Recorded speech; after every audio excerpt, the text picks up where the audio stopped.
வணக்கம். குற்றம் குற்றமே நிகழ்ச்சியை வழங்குவதற்காக ஹேமா ராகேஷ்.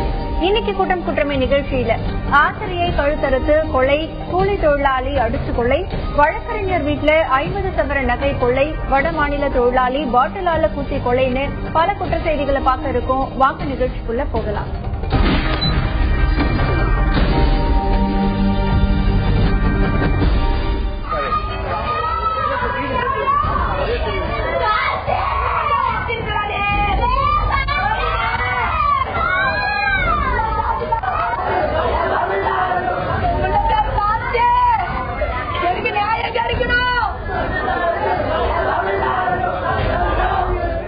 இந்த காட்சிக்கான செய்தியை நிகழ்ச்சியோட இறுதியில பார்க்கலாம். அதுக்கு முன்னாடி கொலை சம்பந்தமான செய்திகளை முதல்ல பார்க்கலாம்.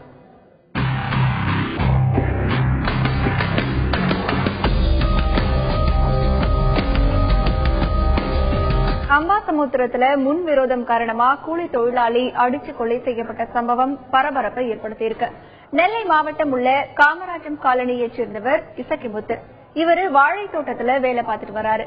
இன்னைக்கு காலையில இசக்கிமுத்துவை மர்ம நபர்கள் சிலர் அடிச்சு கொலை பண்ணிட்டாங்க. இத பத்தி முன்னேற்பள்ளி போலீசுக்கு தகவல் கொடுத்திருக்காங்க. இந்த கொலையை அடுத்து அங்கு அதிக அளவுல போலீசார் குவிக்கப்பட்டிருக்காங்க. ஒரு மாசத்துல அந்த பகுதியில மட்டும் 3 கொலைகள் நடந்திருக்கிறதா சொல்றாங்க. இசக்கிமுத்துவை கொலை பண்ணது யாருன்னு போலீசார் விசாரணை நடத்திட்டு வராங்க. ஆசிரியை கழுத்தறுத்து கொலை செய்யப்பட்டது தொடர்பா கொலையாளிய தனிப்படை போலீசார் தீவிரமா தேடிட்டு வராங்க. திண்டுக்கல் மாவட்டம் ஒட்டன்சத்திரத்தை அடுத்த கேவிபி நகரை சேர்ந்தவர் விஜயராகவன். இவரு தொலைத்தொடர்பு அலுவலகத்துல வேலை பார்த்துட்டு வராரு. இவருடைய மனைவி அன்னலட்சுமி தனியார் பள்ளியில கணித ஆசிரியையா வேலை பார்த்துட்டு வந்தாங்க. இந்த நிலையில நேற்று பள்ளியில இருந்து அன்னலட்சுமி வீடு திரும்பியிருக்காங்க. இரவு விஜயராகவன் வீடு திரும்பினப்போ ரொம்ப நேரமாகியும் கதவு தட்டியும் திறக்கப்படல. இதனால அவரு கதவை உடைச்சு உள்ள போய் பாத்திருக்காரு. படுக்கை அறையில அன்னலட்சுமி கழுத்து அறுபட்ட நிலையில சடலமா கிடந்திருக்காங்க. அதிர்ச்சி அடைஞ்ச விஜயராகவன் ஒட்டன்சத்திரம் போலீசுக்கு தகவல் கொடுத்திருக்காரு. இதையடுத்து சம்பவ இடத்துக்கு வந்த போலீசார் சடலத்தை மீட்டு அரசு மருத்துவமனைக்கு அனுப்பி வச்சிருக்காங்க. வீட்டுல அன்னலட்சுமி தனியா இருந்தப்போ மர்ம நபர்கள் யாரோ சிலர் அவங்கள கழுத்தறுத்து கொலை பண்ணிட்டு தப்பிச்சு போனதா சொல்றாங்க. இதையடுத்து போலீசார் தனிப்படை அமைச்சு கொலையாளிய வலை வீசி தேடிட்டு வராங்க. வீட்டுல தனியா இருந்த ஆசிரியை கொலை செய்யப்பட்ட சம்பவம் ஒட்டன்சத்திரம் பகுதி மக்கள் மத்தியில பீதியை ஏற்படுத்தியிருக்கு. வட மாநில தொழிலாளி கொலை செய்யப்பட்டது தொடர்பா அவருடைய நண்பர்கள் 3 பேரை போலீசார் கைது பண்ணிருக்காங்க. கோவை வீரபாண்டியத்தை அடுத்த சாமநாயக்கன் பாளையம் ஜீவா நகர்ல ஜார்க்கண்ட் மாநிலத்தைச் சேர்ந்த கணேஷ் முண்டா அப்படிங்கிறவரு தங்கியிருந்தாரு. அவரு குத்தி கொலை செய்யப்பட்டு கிடந்திருக்கார். இதை பத்தி பெரிய நாயக்கன் பாளையம் போலீசுக்கு தகவல் கொடுக்கப்பட்டிருக்கு. சம்பவ இடத்துக்கு வந்த போலீசார் சடலத்தை கைப்பற்றி பிரேத பரிசோதனைக்காக அனுப்பி வச்சிருக்காங்க. சந்தேகத்தின் பேர்ல கொலை செய்யப்பட்ட கணேஷ் முண்டாவோட நண்பர்கள் பிளாஸ் முண்டா, குதிரா முண்டா, அமீரியா சரண் இவங்க 3 பேர்கிட்டையும் போலீசார் விசாரணையை நடத்தினாங்க. விசாரணையில கணேஷ் முண்டாவோட சேர்ந்து இவங்க 3 பேரும் மது குடிச்சிட்டு இருந்திருக்காங்க. அப்போ பணம் கொடுக்கல் வாங்கல் தொடர்பா இவங்களுக்குள்ள சண்டை வந்திருக்கு. இதுல 3 பேரும் சேர்ந்து கணேஷ் முண்டாவை மது பாட்டிலால குத்தி கொலை பண்ணது தெரிய வந்தது. அவங்க 3 பேரையும் போலீசார் கைது பண்ணிருக்காங்க.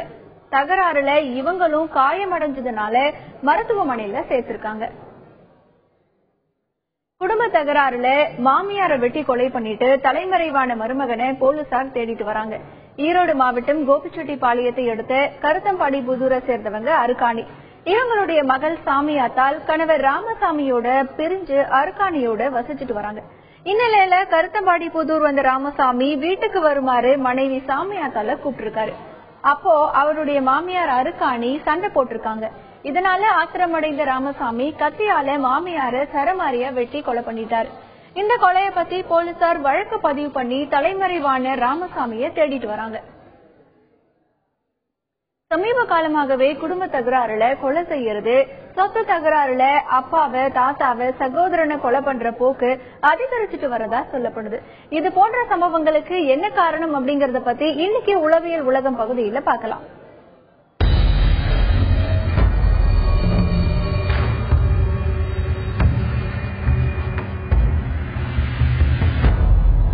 குடும்பத்திலே அடிக்கடி நிகழக்கூடிய சின்ன சின்ன சச்சரவுகள், பிரச்சனைகளிலே குடும்ப நபர்கள் அவர்களை ஒருவருக்குள்ளாக தாக்கிக் கொள்வது, அழித்துக் கொள்வது, இது போன்ற பிரச்சனைகள் இப்போது நாளுக்கு நாள் பெரிய ஒரு பிரச்சனையாகும். இதை ஃபேமிலி அக்ரஷன் என்று சொல்வோம். அதாவது ஒரு பயங்கரமான ஒரு ஆக்ரோஷமான நிலை என்று சொல்லுவோம். இந்த மாதிரி ஒரு ஆக்ரோஷமான நிலை ஒரு மனிதனுக்கு உருவாவதற்கு ஒரு குறிப்பிட்ட காரணங்கள் மட்டும் இருக்க முடியாது. இது மல்டி ஃபேக்டோரியல் ரீசன்ஸ் என்று சொல்லுவோம். அதாவது பல விதமான காரணங்கள் சேர்ந்து இப்படிப்பட்ட ஒரு மனநிலைக்கு அவர்களை தள்ளுவது என்று சொல்லலாம். உதாரணமாக ஒருவருக்கு இந்த விதமான ஒரு ஆக்ரோஷமான மனநிலை உருவாவதற்கு அடிப்படை காரணம் சிறு வயதிலிருந்து இருக்க வாய்ப்பு இருக்கிறது. சில நேரங்களிலே அக்ரஷன் ஜீன்ஸ் என்று சொல்லப்படக்கூடிய மரபணு ரீதியான சில மரபு அணுக்கள் குடும்ப நபர்களிலிருந்து அவர்களுக்கு வருவதற்கு வாய்ப்பு இருக்கிறது. ஆரம்ப கட்டத்திலே சிறு குழந்தைகளிலே இவர்களிடத்திலே ஒரு வித்தியாசமான நடவடிக்கைகள் தென்படும்.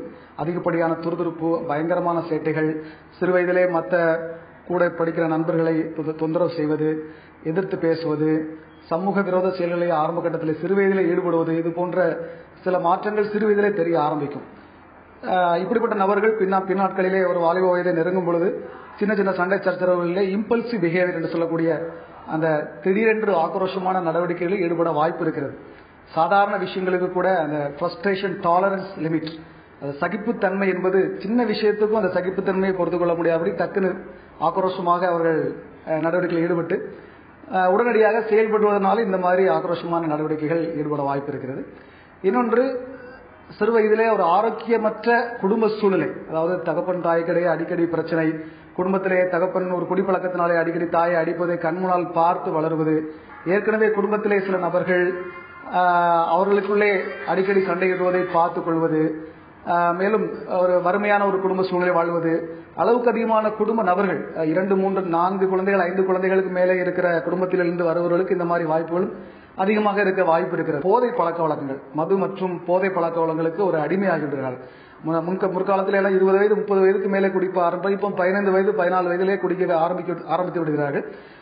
சிறு வயதிலே இந்த மாதிரி போதை பழக்கத்துக்கு ஆளாவதனாலே ஜட்ஜ்மெண்ட் கெப்பாசிட்டி, நாம் என்ன செய்கிறோம், எப்படி பேசுகிறோம், எப்படி நடக்க வேண்டும், ஒரு சமூக ரீதியாக எப்படி நாம் நடந்து கொள்ள வேண்டும் என்பது அந்த சிறு வயதிலே ஒரு பாதிப்பு உள்ளாகிறது. இந்த மாதிரி நேரங்களிலே போதை, அந்த இன்ஃப்ளூயன்ஸ், அந்த போதைப் பொருட்களுக்கு அந்த போதையில் இருக்கும் பொழுதோ இல்லை என்றால் அந்த போதைப் பொருட்களினாலே பாதிக்கப்படுவதனாலே சீக்கிரம் உணர்ச்சி வசப்படக்கூடிய ஒரு தன்மை, எளிதிலே ஒரு கோபப்படக்கூடிய தன்மை அவர்களுக்கு ஏற்படுகிறது. இதனால சின்ன சின்ன சண்டை சச்சரவுகள் வரும் பொழுதும் உடனே ஆயுதங்களை எடுத்து தாக்குவதோ இருந்தால் கொலை செய்யும் அளவுக்கு ஆக்ரோஷமாக நடந்து கொள்ளும் தன்மை இருக்கிறது. 10 வயசு சிறுமிய பலாத்காரம் பண்ணி கொலை பண்ண 3 பேருக்கு கடுமையான தண்டனை வழங்கணும்னு கோரிக்கை எழுந்திருக்கு. தேனி மாவட்டம் சின்னமனூரை அடுத்த காமாட்சிபுரத்தைச் சேர்ந்த 5ஆம் வகுப்பு மாணவி 1ஆம் தேதி காணாம போயிட்டாங்க. பல இடங்கள்ல தேடியும் அவங்கள கண்டுபிடிக்க முடியல. இதையடுத்து மாணவியோட பெற்றோர் போலீஸ் கிட்ட புகார் கொடுத்தாங்க. இந்த நிலையில 2ஆம் தேதி தனியார் கிணற்றுல சிறுமி சடலமா கிடந்திருக்காங்க. சடலத்தை மீட்ட போலீசார் பிரேத பரிசோதனைக்காக தேனி அரசு மருத்துவக் கல்லூரி மருத்துவமனைக்கு அனுப்பி வச்சாங்க. பிரேத பரிசோதனையில சிறுமி பாலியல் பலாத்காரம் செஞ்சு கொலை செய்யப்பட்டது தெரிய வந்தது. இதையடுத்து குமரேசன், சுந்தரராஜ், ரவி இவங்க 3 பேரையும் தனிப்படை போலீசார் கைது பண்ணாங்க. விசாரணையில இவங்க தான் சிறுமியை கடத்தி பாலியல் பலாத்காரம் செஞ்சு கொலை பண்ணது தெரிய வந்தது. கைதான 3 பேர்ல 2 பேர் மேல ஏற்கனவே இளம் பெண்ணை பலாத்காரம் பண்ண வழக்கும், இன்னொருத்தர் மேல திருட்டு வழக்கும் நிலுவையில இருக்கு. கைதான 3 பேர் மேல கடும் நடவடிக்கை எடுக்கணும்னு சிறுமியோட பெற்றோரும் உறவினரும் கோரிக்கை வச்சிருக்காங்க. எனக்கு 3 பிள்ளைங்க, ஒன்னு நந்தினி, ஒன்னு லாவண்யா, ஒன்னு பிரவீன். இந்த 3 பிள்ளைகளும் நல்லா தான் வச்சு பார்த்துக்கிட்டு இருக்கிறேன், டேங்கிக்கிட்டு இருக்கேன். நான் வந்து கேரளா முனிசிபாலிட்டியில் ஆலுவா முனிசிபாலிட்டியில் வேலை பார்க்குறேன். என்ன அப்போ என் பிள்ளைக்கு வந்து 10 வயசு ஆயிடுச்சு, இன்னும் வந்து சபரிமலை காட்ட முடியாது.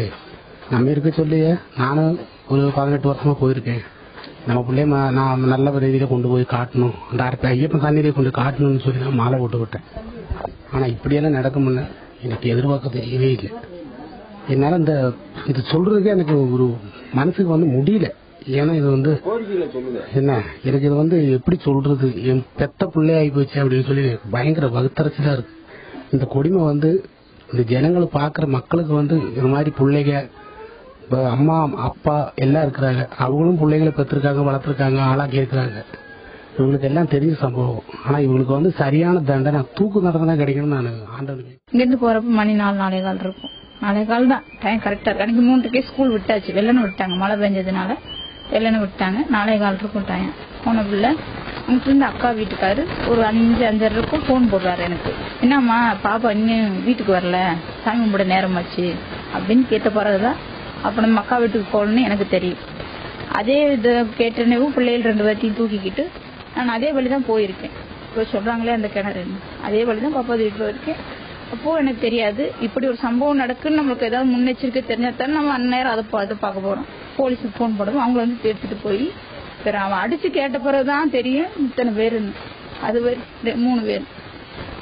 அது பிறகுதான் பாப்பாவுக்கு நடந்திருக்குன்னு எங்களுக்கு தெரியும். அது வரைக்கும் நாங்க பாப்பா கால் தவறி விழுந்துருச்சுதான் நடந்தது தவிர இப்படி ஒரு சம்பவம் நடக்குன்னு நாங்க நினைக்கவே இல்லை. இதெல்லாம் ஒரு கொடூரமான சம்பவம். எங்கேயாவது கேள்விப்பட்டு நான் அடுத்தடுத்த நியூஸ்ல தான் பாத்திருக்கேன் தவிர இப்ப என் பொண்ணுக்கு அப்படிங்கிறப்ப என்ன சொல்றதுன்னு எனக்கு தெரியல.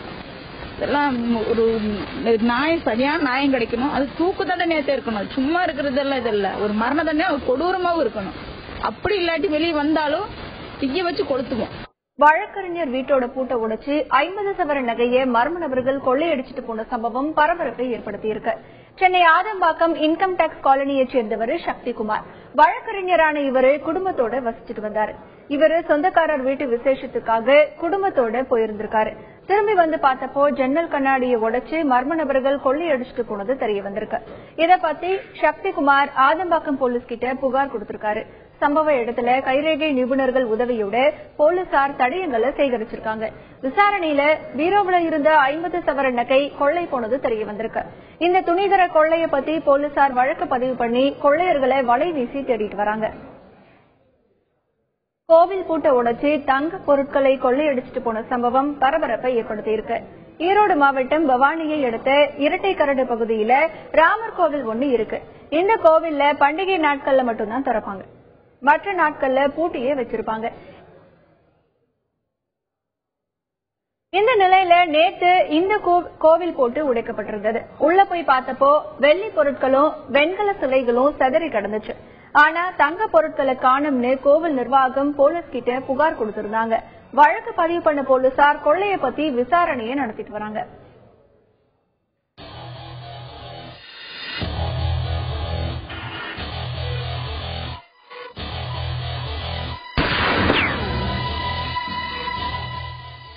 அரசு விரைவு போக்குவரத்து பணிமனையில நாட்டு வெடிகுண்டு வெடிச்சது தொடர்பா போலீசார் தீவிர விசாரணையை நடத்திட்டு வராங்க.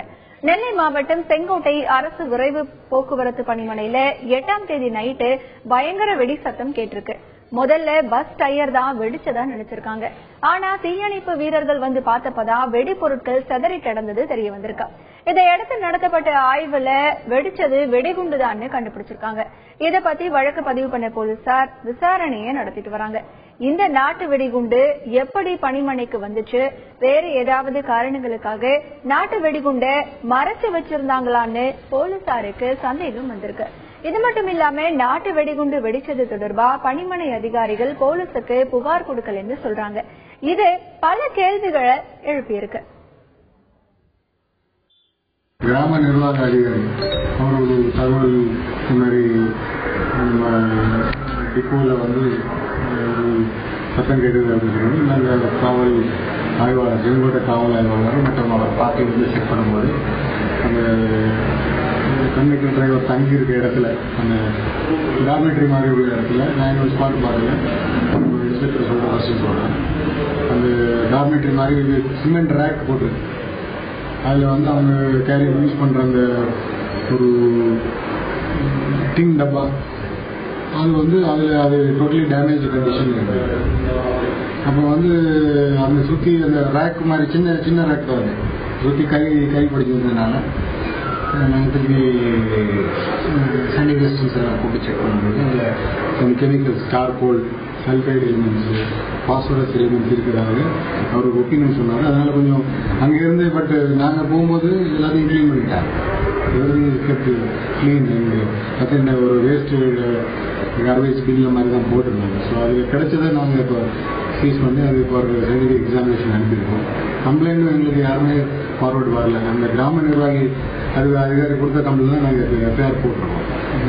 அது இப்போ புலன் விசாரணை தொடர்ந்ததுன்னா இப்போ ஸ்டார்ட் பண்ணியிருக்கோம். இது ஸ்டார்டட் இப்போ யாரும் டியூட்டி டைம்ஸில் இருந்தாங்க அந்த மாதிரி அது ரொட்டீன் ப்ராசஸ் கண்டிப்பாக மேக்ஸிமம் இது 24 hours யாரும் உள்ளது ஃபிக்ஸ் பண்ணிடுவோம். பட் அது ஒரு என்ன பர்பஸாக கொண்டு வந்தால் அவர் சதி செய்வது அப்படி ஒன்றும் தெரியல. வேற ஏதோ ஒரு பர்பஸ் கொண்டு வந்தது ஹைட் பண்ணி வச்சிருக்காரு. அது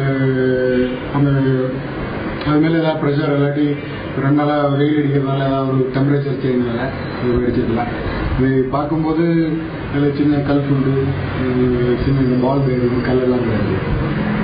நார்மலாக இந்த தோட்டத்தில் உள்ளவங்க இந்த வெயிலெல்லாம் அந்த பண்ணி வரும்போது அதுதான் காட்டு பண்ணி போடும், அந்த மாதிரி ஒரு வேற டைம் வரும் அப்படி ஒன்றும் கிடையாது. கேரள வனப்பகுதியில மாவோயிஸ்டுகள் அதிரடிப்படை போலீசார் துப்பாக்கி சூட்டை தொடர்ந்து தமிழக எல்லைப் பகுதியில கண்காணிப்பை தீவிரப்படுத்தியிருக்காங்க. கேரள வனப்பகுதியில அதிரடிப்படை வீரர்கள் தேடுதல் வேட்டையில ஈடுபட்டிருந்தாங்க. அப்போ அவங்கள மாவோயிஸ்டுகள் துப்பாக்கியால சுட்டாங்க. அதிரடிப்படை வீரர்களும் திருப்பி சுட்டிருக்காங்க. இந்த சம்பவத்தை தொடர்ந்து மாவோயிஸ்டுகள் தமிழகத்திற்குள்ள நுழையாம இருக்க கண்காணிப்பு பணியை தீவிரப்படுத்தியிருக்காங்க. எல்லைப் பகுதியில வாகன சோதனையில போலீசார் ஈடுபட்டு வராங்க. எல்லையோர கிராமங்கள்ல தங்கி இருக்கும் வட மாநில தொழிலாளர்கள் கிட்ட அடையாள அட்டை இருக்கான்னு விசாரிச்சுட்டு வராங்க. இதேபோல நீலகிரி மாவட்டத்துல யானைகள் உதவியோட வனப்பகுதியில 2வது நாளா தேடுதல் வேட்டை நடந்துட்டு வருது. துப்பாக்கி சண்டையப்போ குண்டடிப்பட்ட யாராவது எல்லை ஓரத்துல இருக்கிற மருத்துவமனையில அனுமதிக்கப்பட்டு இருக்காங்களான்னு தீவிர விசாரணை நடந்துட்டு வருது. பெண்ணுக்கு பாலியல் தொந்தரவு கொடுத்த கம்ப்யூட்டர் சென்டர் உரிமையாளரை போலீசார் கைது பண்ணியிருக்காங்க. நெல்லை மாவட்டம் பாவூர் சத்திரத்தை அடுத்த நடுத்தரவை சேர்ந்தவர் ராஜா. இவர் தென்காசி கன்னிமாரியம்மன் கோவில் தெருவில் கம்ப்யூட்டர் சென்டரை நடத்திட்டு வராரு.